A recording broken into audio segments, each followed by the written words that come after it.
Having been in a direct one-on-one conflict with Vladimir Putin since the murder of Sergei Magnitsky, I know a lot about Vladimir Putin. What I've learned about him is that he's a man who can never back down, never compromise, never admit weakness, never show he's made a mistake. His only gear is forward, not back. And he won't stop until his enemy is totally eviscerated, or if one has found a way to completely destroy him. That's what I face, and that's what Ukraine faces right now.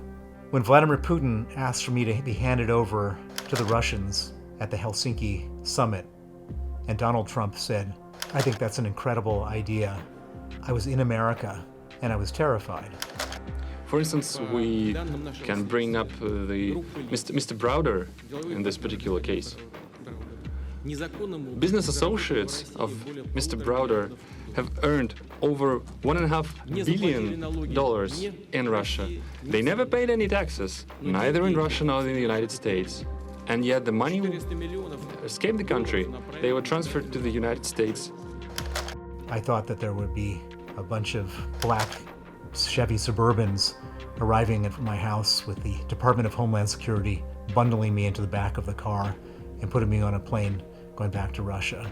It took 4 days before the US government backed down and said they wouldn't do it. And during those 4 days, I was very, very concerned that that's what would happen to me. This book is about villains, the villains in Vladimir Putin's regime and Vladimir Putin himself. But it's also a book about heroes. It's a book about Russians who risked their lives, and in some cases gave their lives, to try to make Russia a better place. Those heroes include my lawyer Sergei Magnitsky, but also Boris Nemtsov, who lobbied around the world for the Magnitsky Act. It includes a man named Vladimir Karamurza, who was Boris Nemtsov's protege, who they tried to kill. It includes another lawyer on my team, Nikolai Gorokov, who was thrown off a 5-story building.